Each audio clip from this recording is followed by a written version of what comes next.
If there's one thing that pisses me off more than a feeding troll, it's a bad team comp. So let's understand this. Even though it's a solo queue, I understand you want to play a champ and you're familiar with, right?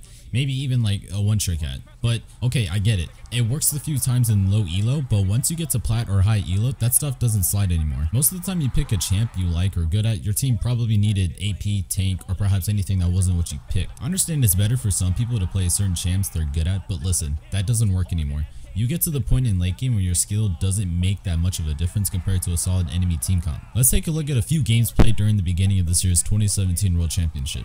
Here for example we have SKT versus EDG, and in this game EDG has Rumble top, Rek'Sai jungle, Lucian mid, Xayah ADC, and Janna support. Oh boy, I'll roast that team in a little bit, but SKT side they had Cho'Gath top, Jarvan jungle, Orianna mid, Twitch ADC, and Rakan support. So I'm just going to say who won, and there's no surprise because SKT would win regardless because it's SKT, but I'm going to elaborate on why there are a lot of variables as to why they won, whether it be EDG threw or got caught, bad fights, didn't put enough pressure, didn't finish the game quick enough, etc, etc. But I want to focus on the team comp, okay, because I believe that is the main reason why they won this game. So let's just dive into the team comp of EDG, right? Now EDG granted had a ridiculous lead against SKT. They had a 9 kills to 0, 2 Mount Drakes, 3 more towers than SKT, yet they still lost. Whether it was any of those variables I said or B, SKT is just a beast. Everyone in this game is roughly around the same skill, but the difference in these games is shot calling and team comps. Naturally, SKT doesn't shine early game, but shines more into the late game team fights. On the other hand, EDG had more of a solo queue team. Look, I'm just gonna say it, it's trash. Lucian mid is a cheese pick to snowball and get fed. Trash. Rumble top could be good, but EDG had no solid tank, and no Rek'Sai isn't a tank until late game. She's a bruiser who can easily get trunched on. Rumble just sits there and expects to do damage as if he's a mid laner. ADC picks are ADC picks, nothing unusual. Xayah was fine. Then the Janna, a solo queue pick, even though it's picked along the LCS and Worlds, okay, and solo queue obviously, right? But in this team comp they needed a tank, okay, they needed a Brahmin and Alistar to even it out, because you have to understand this, right? Rumble doesn't pick any tank items, okay? It's literally just HP and damage, okay? AP damage. His job is just to do damage and a lot of it, okay, in AoE form. Rek'Sai is a solid bruiser, okay, not that bad of a pick, but if you have a Rumble top, maybe pick an actual tank, not a bruiser, okay? And I get, you know, they picked that pick that they had, Janna, okay? The problem with that pick is that they had no tank to kind of frontline for them, okay? The only frontline they had was Rumble and Rek'Sai, and that frontline pick is easily going to get demolished, okay? That Janna could have easily been Alistar or Braum to kind of help get in there with them. Maybe do a little bit of CC, engage, but they didn't have that, okay? I don't know why they grabbed Janna acting like that was, ooh, okay, we got it, solo queue pick, we won, let's go. No, they got spanked, okay? They got little cheesy picks here and there, kills early game, but they didn't do anything, okay? That Janna pick just puts 3 people in the backline expecting a squishy Rumble and a bruiser Rek'Sai to tank, okay? Half of the kills they got were never really in a team fight. There were just catches and picks and ganks, okay?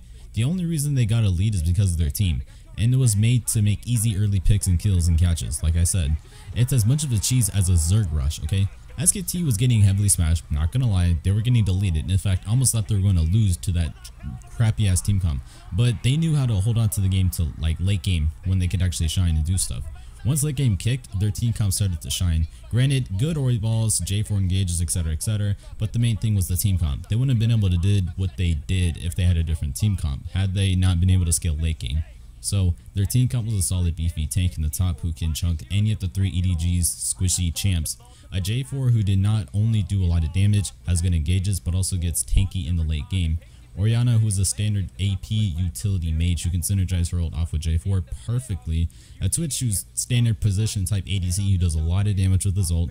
They get a Quadra if they don't focus on, standard pick. And a Rakan to even out the 2 tanks on the team and go for a shield healed engage support to get in there with J4. Pretty nice, pretty solid, right? Obviously it's not going to have the best early game, but that late game is kind of what gets the dub, okay? We're not talking about who had a better early game, who had better KDA, okay? What matters at the end of the day is who the hell got the victory JPEG. It's not rocket science to understand why SKT won. Team comps being the main thing, however, even though it's the World Series, that doesn't justify still picking trash picks in solo queue. Let's take another look at 2 teams with equally good team comps. We have C9 and Lion Gaming. C9 Cho'Gath again in the top. Sez jungle, a very common pick in Worlds right now. Syndra mid, standard damage. Xayah, standard ADC, and Janna to even out the 2 tanks with shields and heals. And then Lion Gaming has Maokai top, Jarvan jungle again, Orianna mid again, Varus, spicy ADC picked a little bit more often right now. And then we have a Lulu support to even out the 2 tanks. Solid, really solid. In fact, both teams could have like been either player's game. Like if you look at the top lane, they mirror each other. Jungle kind of mirrors each other. Mid on mid action was pretty much around the same. Syndra does a little bit more damage. I personally feel Syndra would be a little bit better because I feel unless you're SKT who have the best team comp coordination, Orianna's not going to really get the best out of her because most of the people that play Orianna right now aren't really good unless you're a faker, obviously.